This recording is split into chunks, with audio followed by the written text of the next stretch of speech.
are coming. The Japanese are crossing the river. The Japanese are moving in. They've crossed the line. They've crossed the boundary. The Japanese have crossed the line. They've crossed into the settlement. They have crossed. Right here. October 26, 1937. The Battle of Shanghai is nearing its end. Shanghai hangs by a thread. To garner international diplomatic support, the government ordered me Zhiying to lead the 524th Regiment of the 88th Division to hold Zhiying warehouse. This was to demonstrate our army's unwavering resolve against the invaders. At that time, we were separated from the international settlement by only a river. On one side sat the Paris of the East, thriving in peace and luxury, while here, at Zhiying warehouse, it was a living hell. I stood before the warehouse, looking at these young brothers who had come from all corners of the country.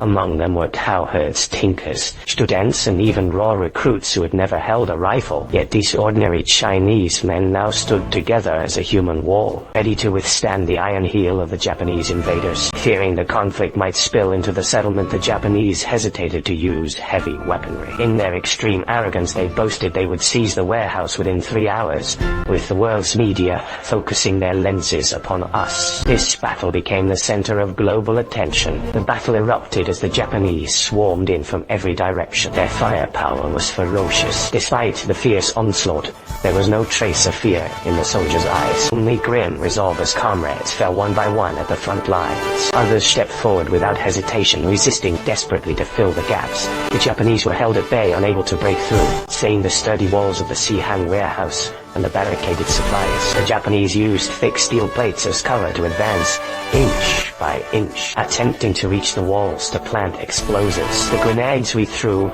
were all deflected by their steel shields. At this critical moment, a soldier from Sichuan, named Chen Shusheng, realized the enemy's plan. There goes all the buildings.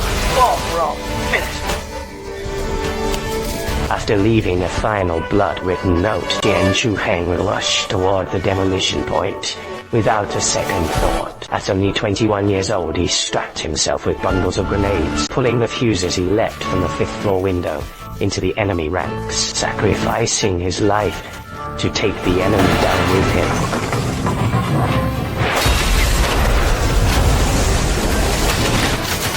Stand their attention for me.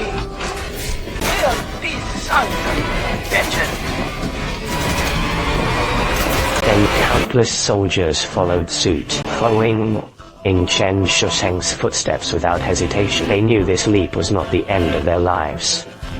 It's a spiritual transcendence that opened the door of hope for the nation. Your Majesty. Commando. Wow. I think it's scared. No time to lose grip. Get them ready. Jump on it. Go ahead and take move out next. Motherfucker, pick you up. Until you son. Now go. Lift. I'm not a Buddha as he bestowed to you. Stop hiding and go to the bathroom.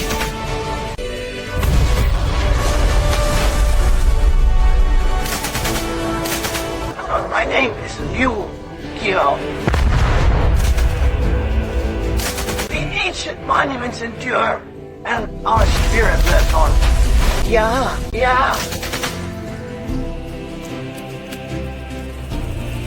Don't point that at me!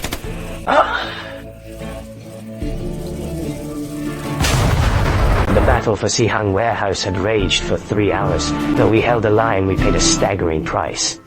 Watching from across the international settlement, our compatriots were profoundly shaken by the carnage. Their national spirit was instantly ignited, and they became determined to reach out to us. Civilians in the international settlement spontaneously organized to lay communication lines for the defenders. To avoid drawing Japanese fire, they cleverly used the German flag as cover above their heads. Carrying vital supplies and telephone lines, they bravely crossed the only bridge connecting the two banks. But the Japanese army would not stand idly by. Avoiding the flags, they specifically targeted the telephone lines held by the civilians. A brave man rushed out to retrieve a dropped line, only to be ruthlessly gunned down by the Japanese. In the face of such peril, the others were forced to temporarily abandon the lines. Continuing across the bridge, with only the supplies. Witnessing this, crowds of onlookers stepped forward to volunteer to deliver the lines hanging from the bridge. Daozi was among them. His name carried the grit and sharp edge of the underworld. With a simple farewell to Sister Rong, he signed his life and death pledge. From the gatherings of Bashu to Fujian Tower, we juniors are all willing. I've been fast on my feet since I was a boy. Let me try. With a look of sheer resolve, Daozi had already accepted his fate. The moment the shots rang out, bullets whistled past him like a gale.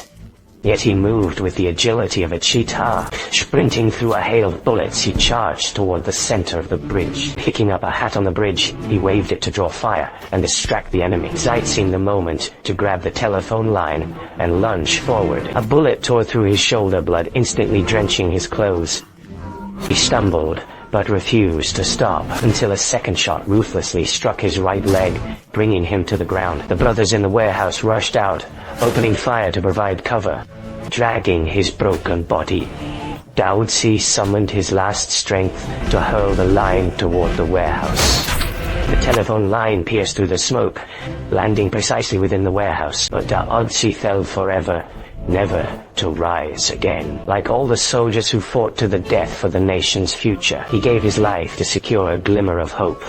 Finally overcoming every obstacle, we established contact with the outside world. The world has witnessed your heroic deeds, but they remain unaware of the dire situation here. Every soldier has been pushed to his absolute limit. Come and get some.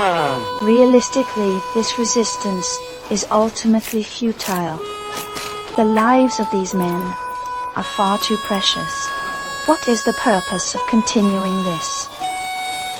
The purpose, this is our home. Commander, Zhiying, our Zhiying. How many soldiers are stationed in the warehouse? I feel 800 men. Then I shall inform the reporters. These are the 800 heroes, is that right? Soon word of the tragic scenes unfolding here reached the outside world. The people on the opposite bank gathered spontaneously, organizing massive fundraising marches. In a soul-stirring display of unity, men, women, young and old all gave what little they had without hesitation. Amidst this outpouring of generosity, Zhang Shi, president of the Shanghai Bashu Chamber of Commerce, also played his part. He sent not only critical supplies, but also donated a national flag. This flag held immense significance, embodying the Chinese people's resolve to resist. It was the ultimate symbol of our national spirit. To ensure the flag's safe arrival, a young woman stepped forward. Binding the flag tightly to her body, she braved a hail of bullets, swimming silently across the river to deliver the flag into our hands. In that moment, I was overwhelmed with conflicting emotions. I knew well that raising a flag would incite the full fury of the Japanese forces, inviting a relentless torrent of heavy bombardment. They will deploy heavy firepower to attack us without mercy. After much agonizing deliberation, I have finally made my decision. Raise this flag to show the world our resolve and courage. Aye, raising this flag more than holding out for 2 more days demonstrates our stance and the spirit of our people to the international community. Raise the flag. Let those sons of bitches see. referee. Still here, this is our land. Why the hell would we go up there? Move up. I've come to give this to you, understand? We raise the flag at dawn. Watch out for any danger. Someone make sure this girl gets out safely. On the third day, the soldiers lined up in formation for the flag raising. Across the river, the crowds watched with bated breath, their blood boiling as they followed our every move. We became the spark of hope in their hearts, igniting the nation's undying faith. To our brothers who have sacrificed for us.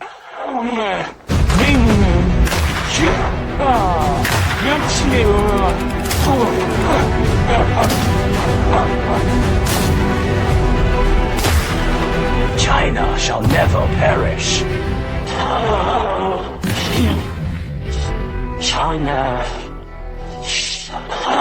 Chinese nation shall never perish.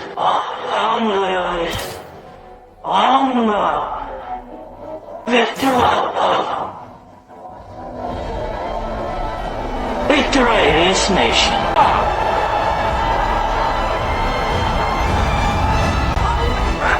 President Jiang, long live the Chinese nation. Attack from the north. Proceed. with the contingency plan. Protect the flag for me. Go, Guangdong. Clear the obstructions and deploy defenses. Soon the Japanese launched a frenzied retaliation. Enemy planes circled in the sky, diving toward our positions, unleashing a heavy bombardment and strafing the soldiers on the roof. They sought to destroy us along with that flag, however. They underestimated our resolve to defend our national dignity. One rank of soldiers fell, another immediately took their place, defending the flag with their very lives to keep it flying. At the critical moments of life and death, some soldiers still seized their machine guns, opening heavy fire on the enemy planes and successfully bringing one down. The crowds on the opposite bank witnessed this scene. Deafening cheers erupted, but the Japanese forces refused to back down. In a fit of madness, another aircraft turned its cannons, aiming directly at the innocent civilians on the other side. Facing a relentless barrage of fire, the soldiers stood undaunted, giving their all to protect their tattered, swaying flag. Until the very end, they exhausted every last ounce of their strength. Help save them!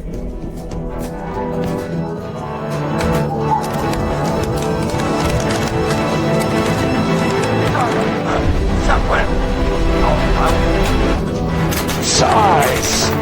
Under pressure from the international settlement, the Japanese were forced to retreat temporarily. We earned a hard-won moment of tranquility, but this victory came at a staggering cost.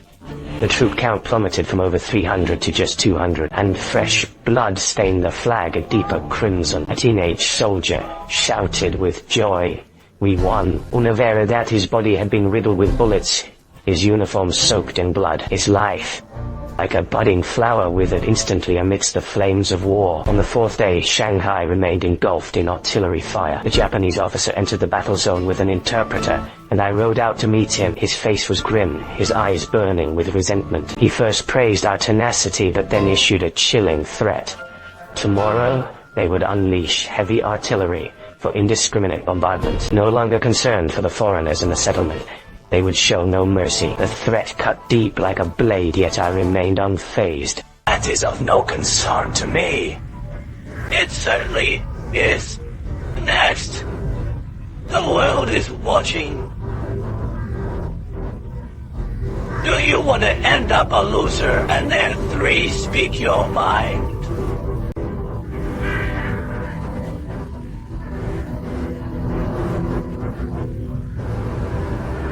There! You haven't continued. This is a battle of fate between you and me. A duel between 2 men. The following day, the international community finally recognized our resistance. Black symboliting a safe passage were laid out across the bridge. Sun Yuanliang, an envoy from Nanjing, arrived at the scene with orders to retreat. The order specified that we could evacuate Shanghai through the British concession, but after days of bloody combat, I knew that retreating now was no different from surrender. If Shanghai is yielded, what misery awaits the 2 million citizens behind us? 300 of my brothers have fallen before me, and now you tell me they are flesh and blood with parents and brothers of their own. War? It is all about politics. These words struck like a hammer to my heart. How should this battle end? The night is deep, shrouded in thick smoke. Gripping their rifles, the soldiers' faces are etched with exhaustion and pain. Yet, they stand tall, as resilient as a forest of pines. We lost this battle, but why?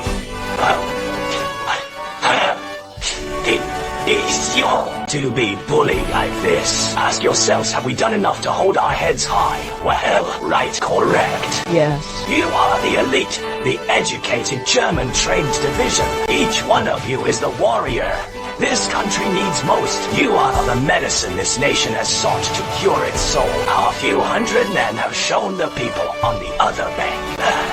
There's still hope for China. So brothers, remember this. You must strive to survive tonight. As long as one of us lives, our honor will never perish. Those who survive will represent their fallen comrades in the national counteroffensive. So for this final retreat, your only mission is to survive. Remember, to live is to win. To live is to win. At midnight, I led my troops to evacuate, but the Japanese treacherously broke their word as machine gun fire tore through the night, and the hail of bullets poured down in an instant. The bridge became a living hell. I was hit and fell to the ground. Knowing I could not hold back the troops, I summoned my last strength to give the final command. Fighting for survival, the brothers supported one another. Pressing forward through the gunfire, the settlement glowed with brilliant lights, where the people reached out their hands as if silently bridging a gap between us. Though the Zhiying warehouse was reduced to ruins by the flames of war, the spirit of the Chinese nation was awakened, uniting the entire country as one to face the challenges of the future together. I firmly believe that our motherland will grow ever stronger, never again to be bullied by foreign invaders.